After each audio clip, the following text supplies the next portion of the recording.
Thank you for joining us today for this webinar titled Meeting Accreditation Standards for Learner Readiness and Integrity. My name is Dr. Mac Adkins.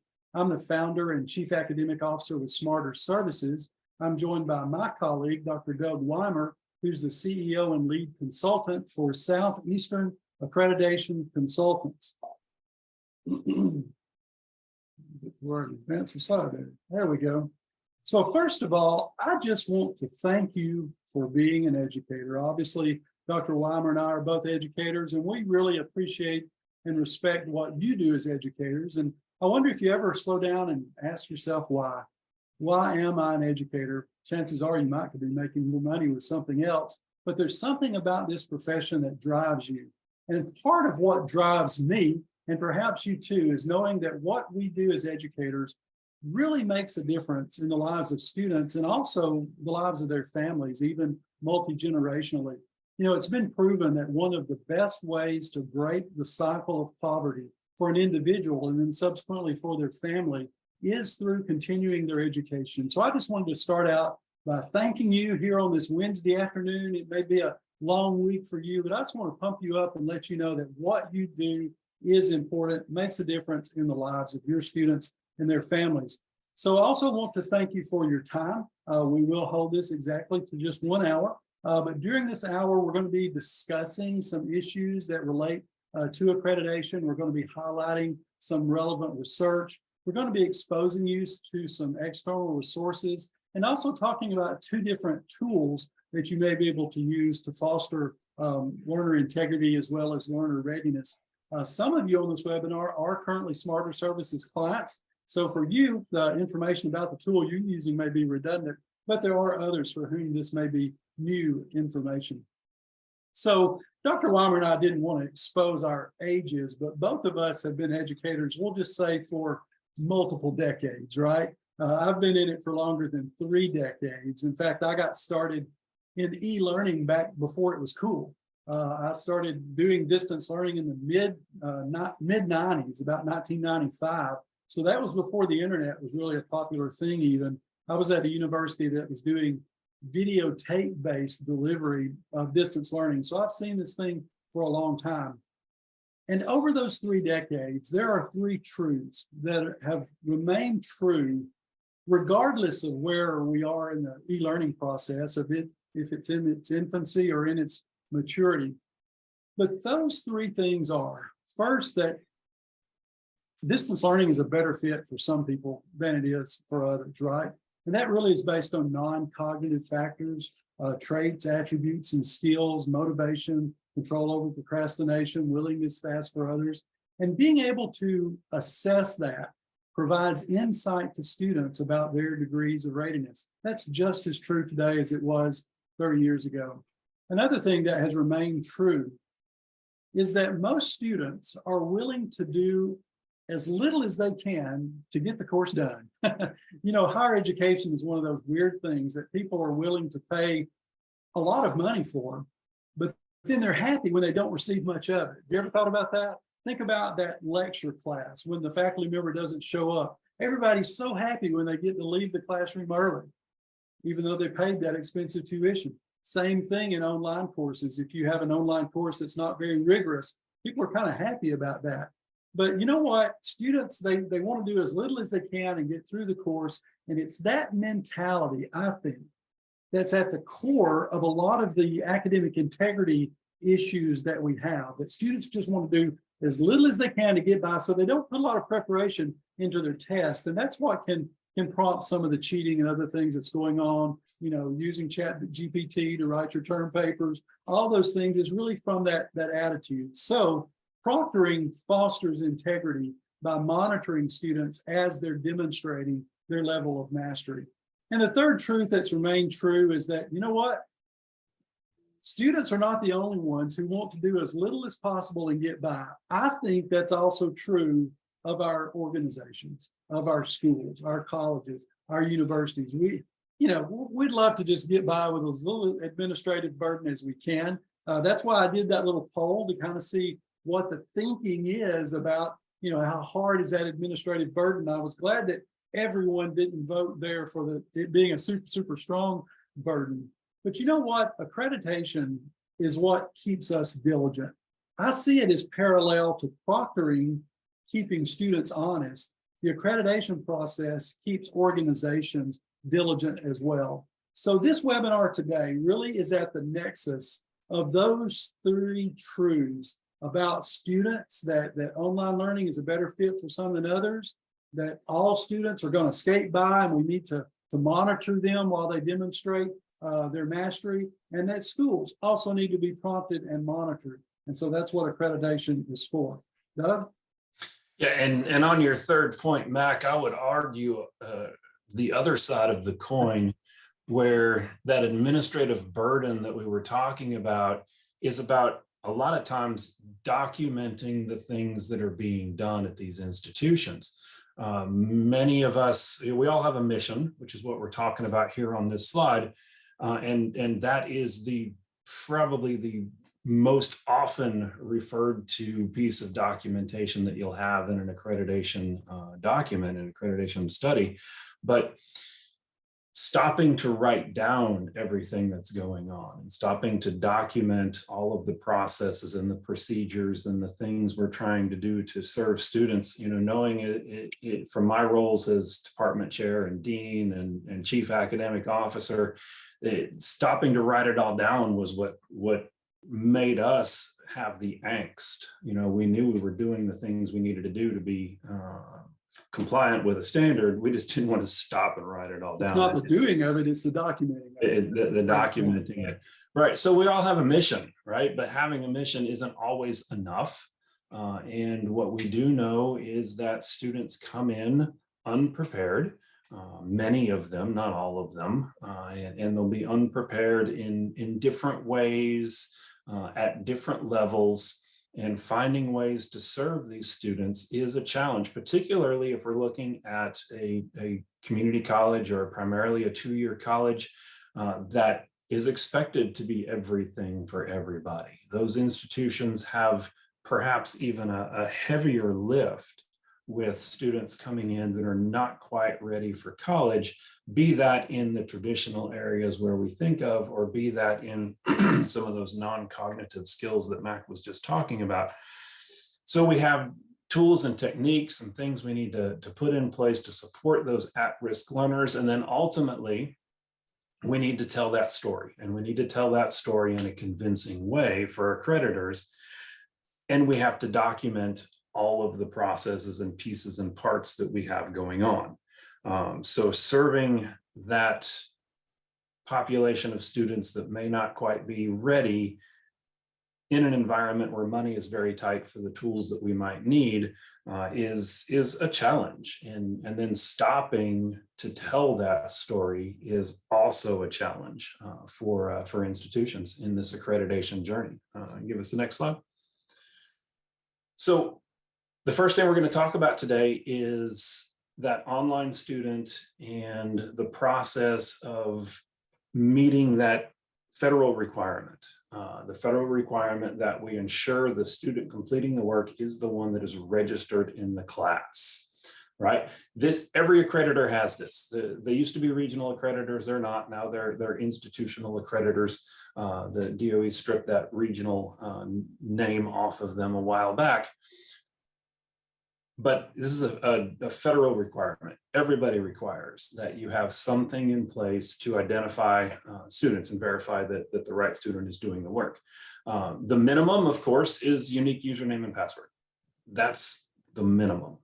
But is that enough, right? We're going to talk a little later in this presentation about academic integrity a little deeper, but I wrote a blog on this not too long ago and use the example of the fact that I log in with my wife's credentials all the time, with her permission, right? But I log in with her stuff all the time to check on insurance claims on the kids for health or whatever, whatever it is.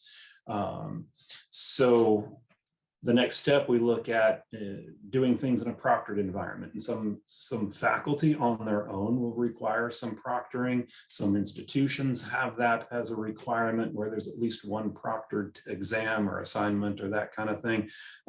Writing intensive courses can also kind of fit this bill, because you can kind of tell after a while if a student wrote that paper or if they pulled it off the internet, especially if you have some diagnostic work earlier in the semester.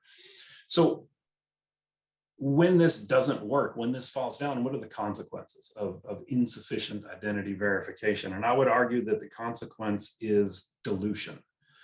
Dilution of student learning outcomes attainment data, dilution or a compromising of the integrity of the student achievement data. So you're looking at student learning outcomes, you assess them in a course with an assignment, and that happens to be something in an online class where maybe the student's skating the line or they're over the line from an integrity standpoint. Now you've got data that says everybody's achieved the standard, but maybe they didn't. Student achievement as well, as you move through an academic program, you guys all know this, you move away from memorize and regurgitate and into apply skills or apply knowledge in a novel environment. And sometimes that's the break where the student was able to kind of skate through and maybe get a little help that wasn't supposed to be there on those earlier memorize and regurgitate kind of things, but then they get to applying that knowledge and they can't do it. So then you're looking at student achievement measures like retention and persistence and completion and those types of things. And the performance starts dropping off as an institution. Okay. Very well. So thank you there, Doug, for those thoughts about why learner authentication is important to the federal government. And I like to think about the reason why it's important to them is the golden rule. You know what that is, right? He who has the gold makes the rules. And in this case, the federal government has the gold, and they're giving out some of that gold to students to continue their education. And they really want to know that the people they're giving the gold to are the ones who are learning, right? And so along with that construct of learner authentication, there's different ways you can do it. Like I said, username and password. But one of the other ways you'll see when we look at the standard in just a moment is proctoring. So let's think a little bit about proctoring as a way not only to foster academic integrity, but it's also, you know, you're validating that it is the student who's taking the course that's also demonstrating mastery of their content. At Smarter Services here with our product, Smarter Proctoring, we're passionate about the fact that proctoring should not be a one-size-fits-all endeavor. At many organizations that provide proctoring, they provide what's there over on the right side in that kind of pink purplish looking part of the Venn diagram of virtual proctoring. And virtual proctoring is awesome. You've got automated virtual proctoring, which uses artificial intelligence to look for anomalies. You've got record and review, which uses that same AI, but then a human comes along after it and looks at it. And then you've got live virtual proctoring, where you've got a trained professional online virtual proctor watching the student at all times. And those are great. And those three basic categories are what most other proctoring companies provide. But we see, as I'll justify in just a moment, that really you need to give students more choices than that. And that's why Smarter Proctoring also offers face-to-face and hybrid modalities. On the face-to-face side, there are collegiate and professional testing centers, what we call proctoring professionals. That could be an HR director at a corporation, a pastor at a church, or someone, you know, that's pre-approved. Could also be the instructor as proctor. And then we have a third modality that we call hybrid virtual proctoring. And it really grew out of the pandemic. When all of the testing centers closed, you had all these trained proctors sitting at home. They couldn't proctor anybody. And they said, wow, it'd be great if we had an online platform that allowed us to be proctoring while we're at home. Well, that's what hybrid virtual proctoring does. It did it during the pandemic, continues to do it now because many testing centers are seeing that it really can grow the scope of their service from beyond just how many people can come physically into their testing center, but they can have their own staff as the live virtual proctors who are doing the virtual proctoring for their students who are located wherever. So at Smarter Proctoring, we're committed to providing more than just virtual proctoring. We believe that that really reduces the risk for the organization as well as makes the students happier. And both of those are good things, right? When you think about it, there are several categories of students that really don't prefer virtual proctoring. Those may be people that are just really kind of uncomfortable from a privacy standpoint of sharing their home environment, or it may be that they have several people living in their home. Right now, I've got a good internet connection in my house, but I asked my wife if she might run her errands during this webinar so that she wouldn't be, streaming and using her phone and other things that drag down the network. So for learners that have many people living in their household, virtual proctoring can present a challenge. Check out our blog. We've got several blogs posted about this and other issues. Another category of students for whom virtual proctoring is a special challenge are the neurodiverse students. Anyone feels a certain level of increased anxiety before they take a test, and that's normal, that's healthy. But for a neurodiverse person, the fact that they're being monitored electronically by a stranger that they can't see really ramps up their level of anxiety to a point that's parallel to what we might consider stage fright. And that really is not a fair environment to ask that person to demonstrate their mastery of the course topic. And so when a school is just locked into virtual proctoring and that's the only options they give, it really isn't fair for the neurodiverse learners.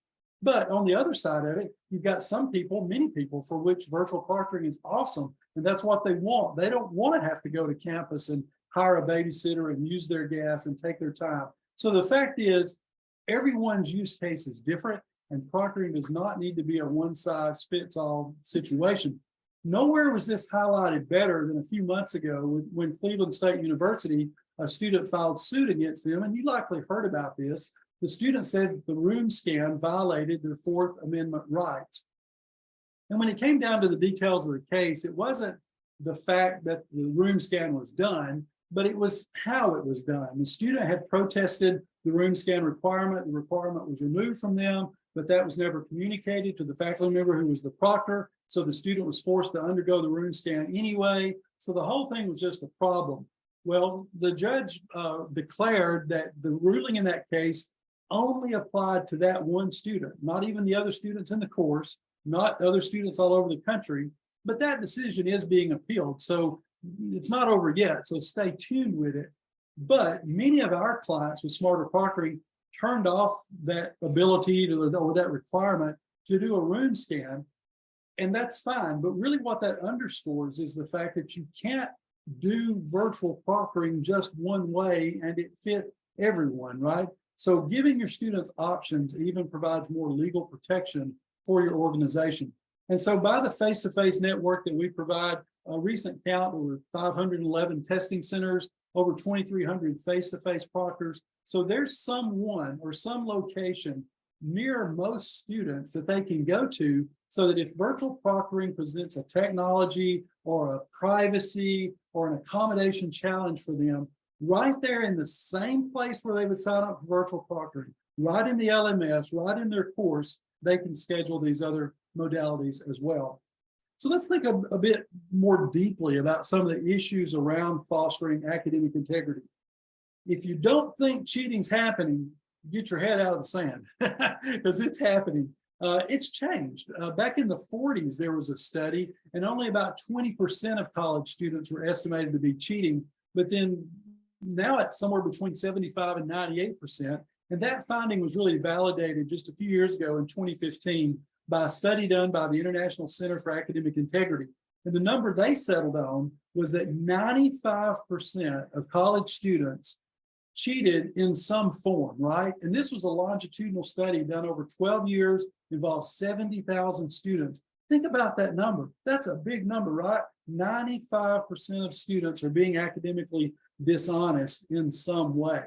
And the profile of the cheating student has changed. It used to be that struggling student that had to cheat to get by, but it's not that way now. It's the academically prepared students who are trying to keep that GPA up to keep their scholarship, or they're trying to keep their parents happy, or they're trying to stay in some social club, or whatever their motivation is, they're cheating for various reasons. And it no longer seems to carry the stigma that it once did. The grades, the end is really what's important to the student, not the learning that takes place along the way.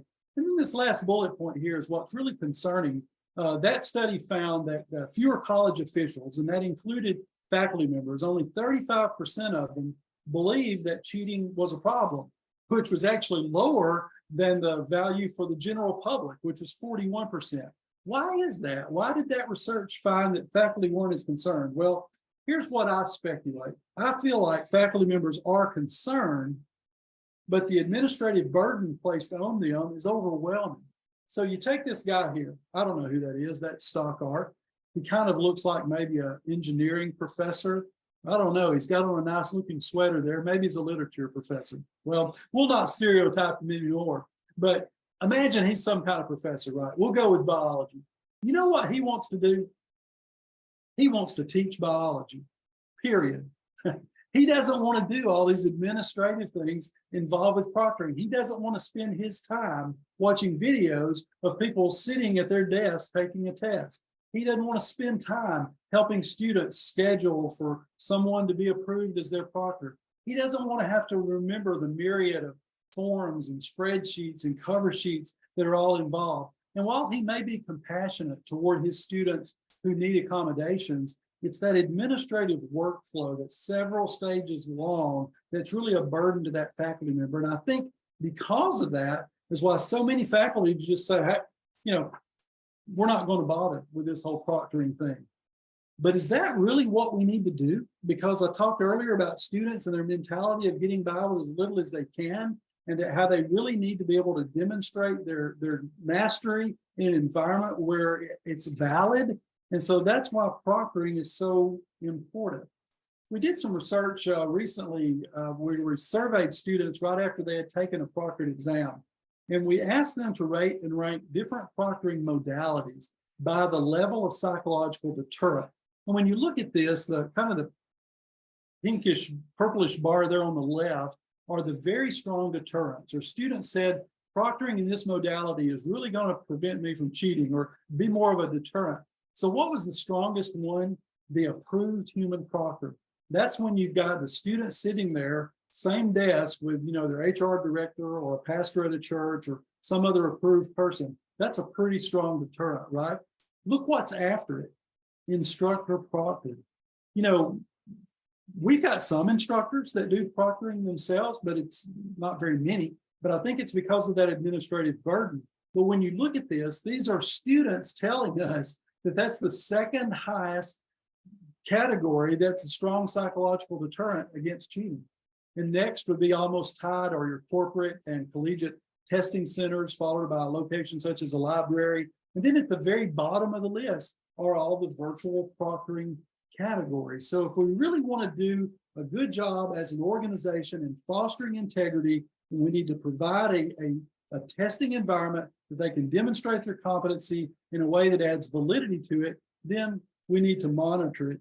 And we need to do that through proctoring, but we don't need to make them proctor all the same way. We need to give them choices of virtual, face-to-face, or hybrid. I want to tell you about one other resource that you may not be familiar with. It's the International Center for Academic Integrity. I mentioned them earlier in that longitudinal research about testing integrity. But, you know, at any university, there is a panel or a committee of people that when a student is suspected of cheating, that panel convenes and they look at the evidence, they hear the case, and they make a decision. Well, the ICAI is the professional organization of the people who sit on those panels.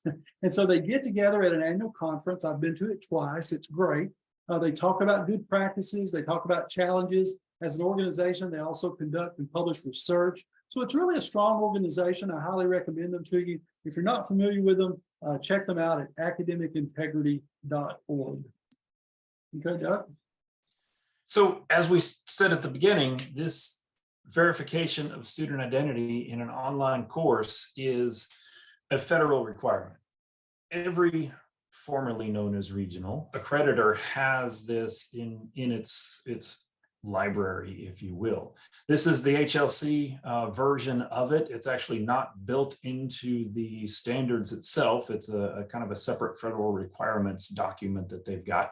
And this one does specifically call out, well, it's really small. It does specifically call out proctored examinations or other technologies or practices that are effective as an option. You know, the other accreditors, SAC-COC, it's 10.6. I want to say 10.6A, but it's really just 10.6. And it's not as prescriptive as this. It doesn't give you any options. It just says you have to verify the student's identity in an online course. MSCHE is the same way. In fact, they've got a new set of standards. I want to give a shout out to Carol from Smarter Measure, who saw that there was a new set of, or an update to their accreditation standards that includes now within the standards, the identity verification, NECHE, Northwest, all of them have it. I haven't found it in the Western Association. I know it's there because it's a federal requirement. So it's always there.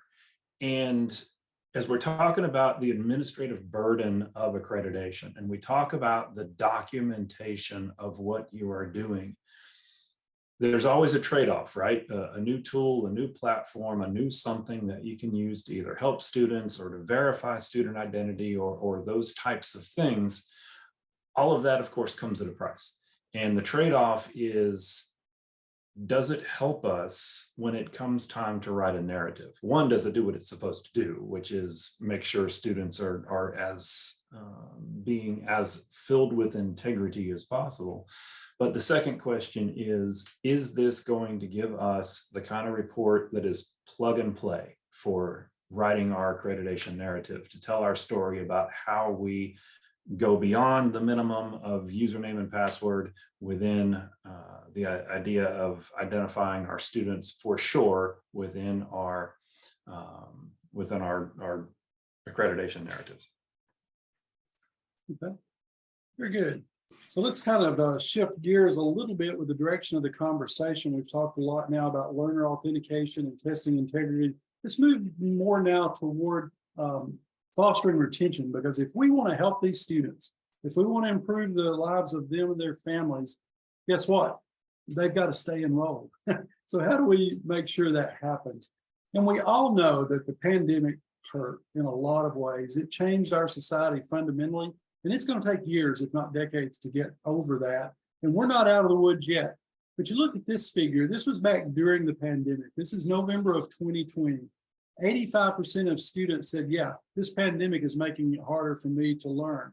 71% of educators agreed, and they said, yeah, the pandemic is really hurting our students. And that showed up in retention rates dropping during the pandemic. Now, for all institutions, it was just about a 0.5 percentage point. But there are some types of institutions that it hurt more than others. At two-year institutions, the decline was 2%, but there's a segment of that population at two-year institutions that was really, really hurt.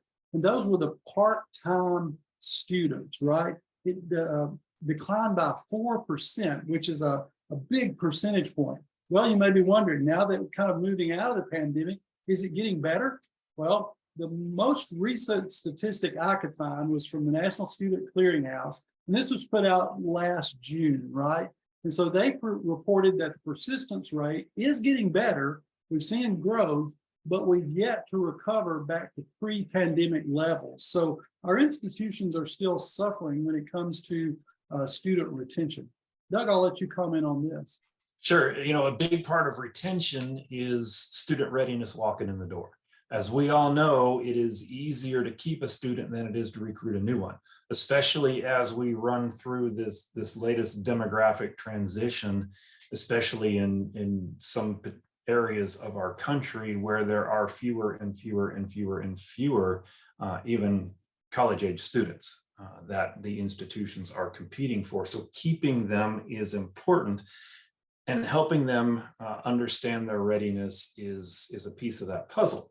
So again, most students, especially those in community colleges, don't come in prepared. We look at them in terms of reading, writing, and math. Are they ready in reading, writing, and math?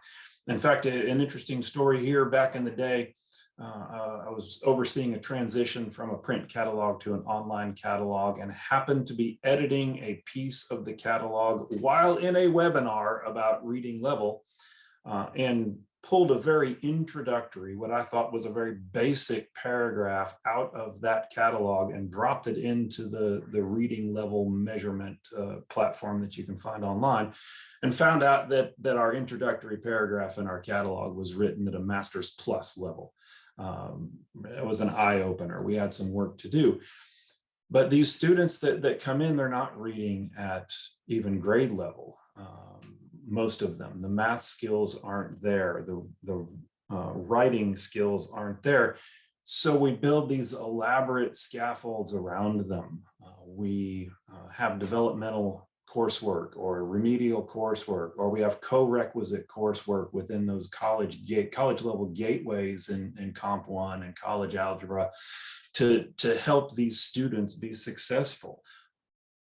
But what we typically don't look at is, are these students ready for every type of institutional learning environment that we give them, right? They're used to being in class, they're coming out of high school, they've been sitting in classes and having faculty talk to them and talk at them and talk with them for years, but maybe they're not used to that online environment. It is an attractive environment, it is a flexible environment, it is all of the things that some of these students need as they have competing priorities for time. Maybe they're an older student, they've got kids, they've got aging parents, they've got both. So we wanted to think about this in terms of two different things. Readiness for math, English, or math and English, math, writing, and reading, but readiness for online as well. And the diagram on the right just kind of talks about learner readiness and makes the case that everybody's kind of responsible for it. Student affairs, the student support narrative, every one of these accreditors has a student support narrative, and this is not one, or student support standard, and this is not one where institutions typically get in trouble. But everybody has to tell this story about how they support their students. We're talking about learning centers and tutoring and those types of things. We're also talking about food banks and connection to rent assistance and those types of things that students also need as well. All of that typically lives over in student affairs. Over in academic affairs, we're interested in placement. We're interested in those student success measures, the gateway course, the persistence, the retention, the completion, those measures that we put out there onto the web occasionally or required to, depending upon where we are,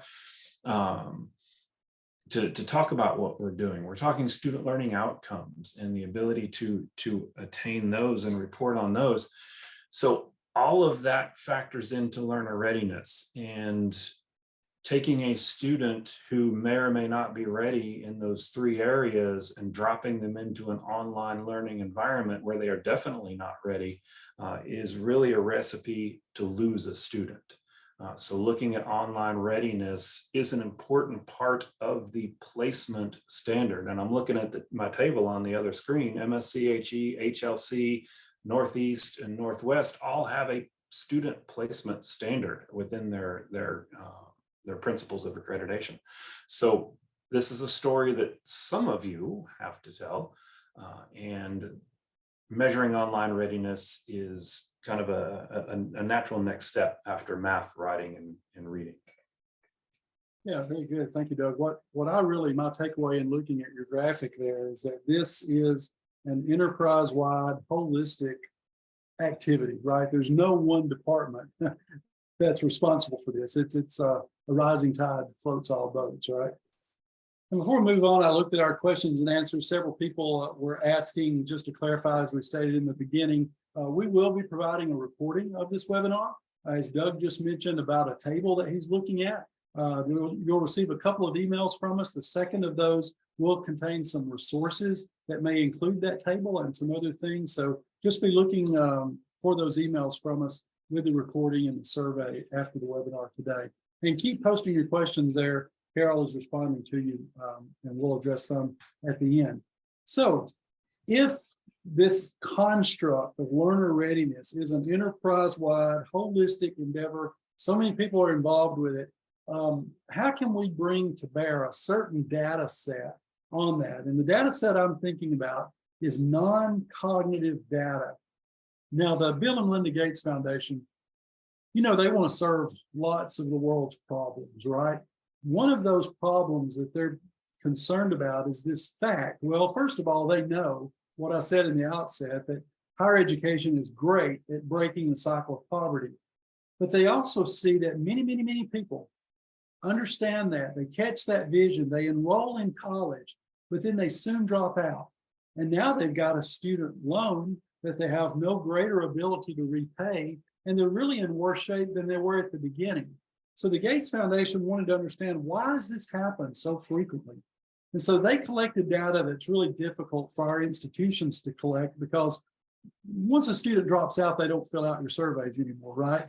But the Gates Foundation, through their reach, surveyed tens of thousands of people all over the country and said, hey, why did you start college and then drop out? And then look at the reasons.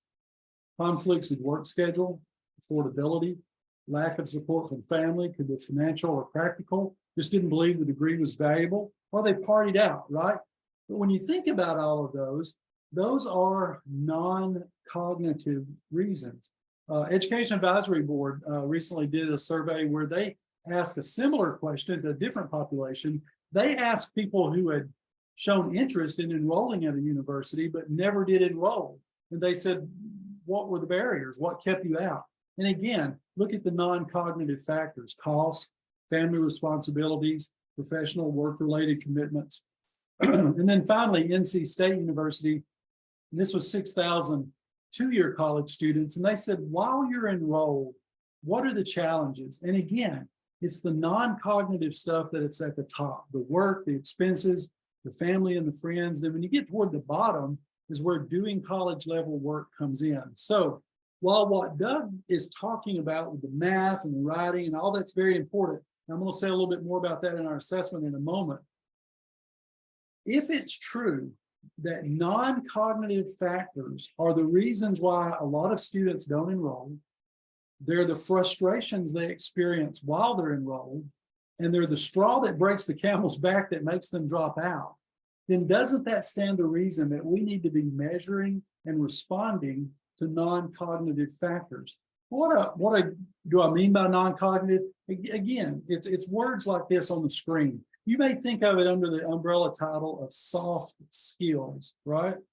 So measuring these soft skills is important, but what's more important than just measuring it is taking action on the data. And that's what I'm going to show you about a tool that really helps you take action on the data. And that tool is an assessment that we have been providing it for a long time, 21 years now. That's the Smarter Measure Learning Readiness Indicator. It is the most widely used assessment that quantifies non-cognitive readiness for learning. It's been around since 2002, been taken by over 6 million students.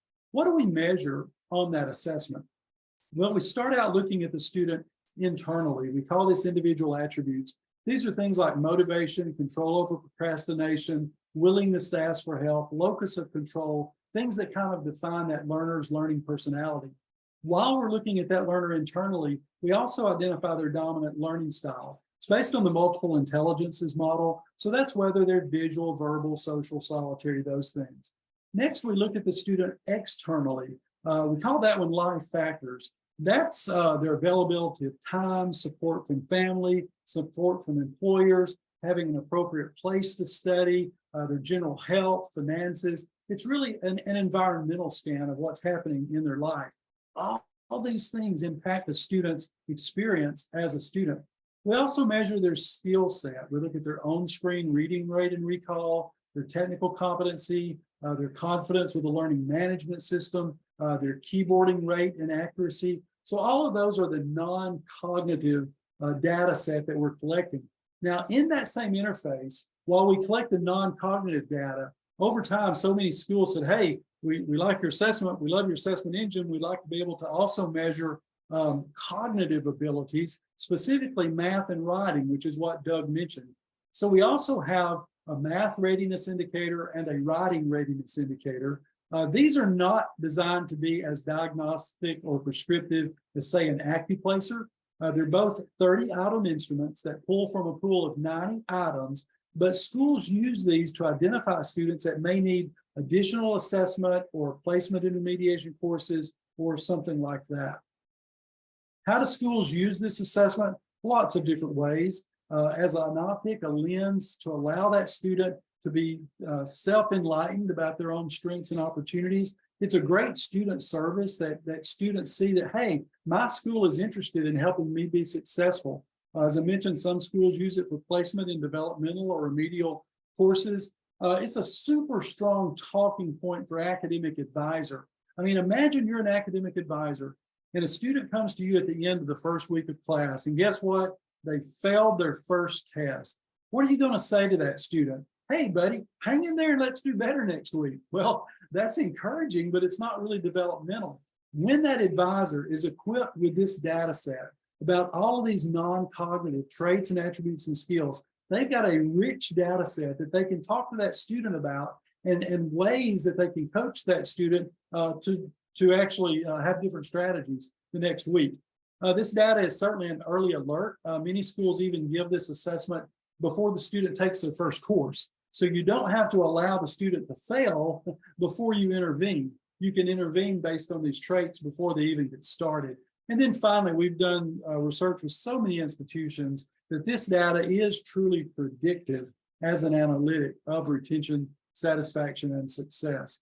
Where do schools position the assessment? Lots of different ways. There's no right and wrong way. You don't even have to put it just in one way. You can put it in multiple. But we've seen it everywhere from in the recruitment process, in the admissions process as one of several assessments students take. Some people put it in the registration that before you register for an online course, so to speak, you've got to take this assessment. Orientation is probably the most common place where schools put it. Many schools equip their academic advisors with it so that they can administer it to students as needed. We've seen it in first year experience programs, quality enhancement plans, as well as, just regular academic courses. So Doug, I'll hand it back over to you. Excellent. So our post-secondary institutions have been doing diversity, equity, and inclusion long before DEI was cool, right? Now it is becoming cool, and we hear these terms all the time.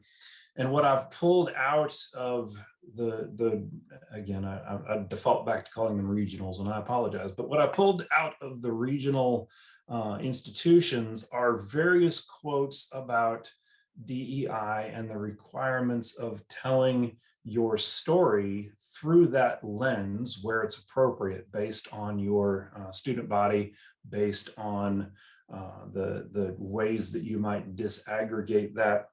And the non-cognitive skills that we're talking about here as part of the online readiness puzzle they're not universal, right? You will see them popping into some populations more than others within your student body. And all of the accreditors require that you tell at least part of your accreditation story through the lens of DEI. One of the common questions that I get, I live in Central Florida, and one of the common questions I get when I'm speaking with potential clients is, well, what is going on with higher education in Florida? We don't have time for that conversation in this webinar. But I actually find it interesting that SAC-COC has the least pervasive, I guess pervasive is the wrong word, there's a negative context there. Let's call it the least amount of penetration across all of their standards for that DEI flavor. The others have it much more prominently placed. So telling that story of student placement, student readiness, student support is important to incorporate a flavor of DEI in that. And one of my first questions, Mac, you can back me up here. One of my first questions about this is, can we get a report out of the learner readiness tool that can be disaggregated easily by either ethnic group or by socioeconomic status, which typically is Pell eligibility or not. And they indicated that yes, that was available. So that piece, that DEI piece, it's important to think about when you're looking at a tool like this or something else to help support a function that you have. Is to make sure that it can give you the data that you need. I don't know how many times in my career when I was on campus, we would get a hold of a a new platform or a new support piece, and of course the salesman tell you it can do whatever you want it to do until you ask it to do something, and oh no, we can't do it that way. So I wanted to make sure that this is the tool that excites me the most. And I tell you why it excites me the most. It's not that identity verification is not important. It's that that's one of the easiest things to do as an institution in an accreditation self-study, is to show that you have a unique username and password for students. But in this case, this is what really excited me. One of my other first questions was, wow, we could do this for a QEP. They're like, oh yeah, we've done that. So SAC COC institutions, this would be a fantastic QEP idea to look at learner readiness. And again, you can pull in that DEI flavor. One last tidbit I want to give you about DEI before we go on. I said that SAC COC currently is the least, has the least penetration of DEI through all of the standards. There are some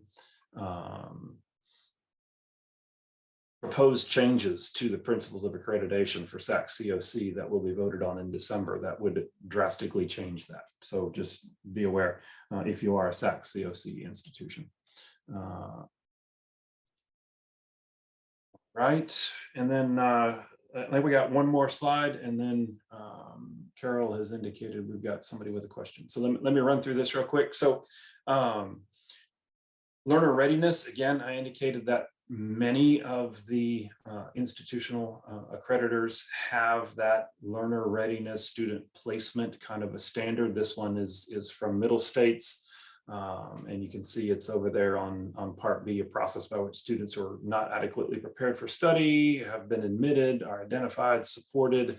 This is one of the ways to identify and support in that online environment, to be able to serve those students. And in particular, to tell that story, again, potentially through that DEI lens. How can we get to that question, Carol? Dave, if you want to put that question in Q&A, or I can unmute you, either one's fine.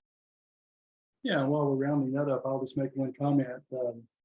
Doug referenced online, and that's kind of a term we use interchangeably. While the Smarter Measure assessment did have its genesis with online learning. In fact, the very first name of it was an acronym, READY. It stood for Readiness for Education at a Distance Indicator. And at first, that's all we were measuring was online learning readiness. And after we had done that for about a decade, many schools said, hey, you know what? The same traits and attributes and skills that apply to online learners really apply to all learners. And so that's when we changed the name of the assessment to Smarter Measure, Learning Readiness Indicator. And at that point, also the text of the assessment and the student output was edited. So no longer was it specific to just online learning. So while the first version may have said something like, as you're taking an online course, now it would just say, as you're continuing your education. So the assessment itself applies across all different learning modalities. And then that was a good thing, because then the pandemic came along, and guess what? The line was very blurred between face-to-face classes and online classes, because face-to-face classes were now online. And so now you've got a hybridization of that continues at so many organizations, even classes that predominantly meet face-to-face, utilize the learning management system in a very strong way. And so forgive us when out of habit, I may talk about online learner readiness. I'm really meaning learner readiness as they're using online resources, right? So it's not just one delivery system that we're speaking of.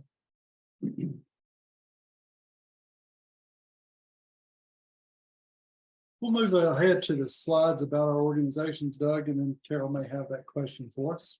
All right, sounds good. Again, I appreciate all of you able to join us today and listen in. Southeastern Accreditation Consultants is kind of a brainchild I put together right as the pandemic was making everything fall apart. It seemed like the time was right. So 2020, we put this into place following, if you remember from the very beginning of the presentation, Mac claimed 3 decades of experience in higher ed. So if you can do some math, you'll know that he's older than I am. But launching this enterprise followed 20 years in higher ed, taught at a small regional institution in Alabama, served as department chair, dean, chief academic officer, as well as a faculty member for 10 years before that. As a company, we've got a proven track record. We've served all sorts of institutions, from small community colleges to larger 4-year institutions to institutions that offer graduate degrees as well. So we have a variety of experience and successful experience. And then innovative strategies. You know, all through my time on campus, I was part of the SAC COC puzzle. I served on committees. I chaired committees, attended that annual meeting every year, it seemed like, except for one. My provost let me off the hook the year my son was born. So seen a lot of the strategies, have worked with institutions on strategic planning as well, and making sure that that gets integrated in, because having that as a living, breathing piece of the fabric of what you do, at least for within the SAC COC principles, writes about 4 standards for you, if that's built together and fully integrated into what you're doing, rather than something you put on the shelf as soon as you're done with it. So a lot of good stuff going on, and it's, you know what, I'm just an accreditation nerd. I'll completely own that. I have been an accreditation nerd since the very beginning, and was doing other things while still developing my nerddom along the way. But now this is all I do, and I'd love to have a conversation with any of you about how we might be able to work together. So Doug, that's great that your nerddom grew out of your professional experiences. I'm in the same hat. I'm an e-learning nerd, and the services that Smarter Services provide grew out of that experience. Like you, I've got a long history in higher ed institutions. I served as a dean of distance learning at 2 different institutions. I had a 3-year stint in a department of institutional effectiveness. I worked in a college of education as a director of instructional design and technology. And it's really out of all of those experiences in higher ed where I saw the need for these 2 tools about learner readiness and learner integrity that are just so important. And so, you know, Doug and I both are academics that have gone over to the dark side working on the corporate world. But I hope what you hear us saying is that we still consider ourselves academics, and we're passionate about these services that our organizations are providing, because we want to be able to provide that to multiple institutions and really help multiple students. And so, you know, I just encourage you, as you guys are shopping for different services, when you find an organization that's led by an academic, they're going to get it, right? And so that's really, we have the same genesis. Been around since 2002, served over 1,000 institutions, proctored millions of exams, and given millions of students Smarter Measure. Our 2 services are Smarter Measure and Smarter Proctoring that we talked about. There is our contact information by email. We'd love to continue the conversation with you afterwards.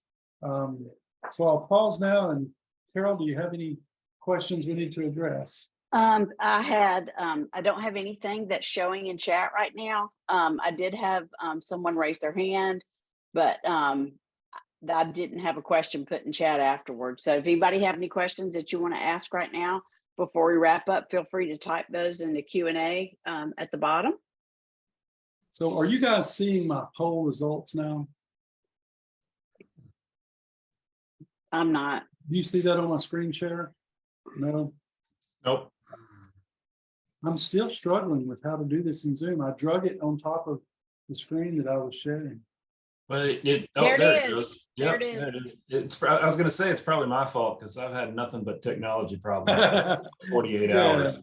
So this was back to your pre-webinar poll, and you'll see there that 52% say the administrative burden it's too heavy, but look at there's 38% say it's just about right. And that really, man, I'm glad to hear that you recognize that while it is a task it's a worthwhile task. It's a task that helps your organization be responsible and to demonstrate and document the good practices that you all already have in place. So thank you guys for your time. We're going to give you 4 minutes back on your day. So feel free to travel or whatever you'd like to do with that extra time. And we'll send you an email to follow up. Thank you.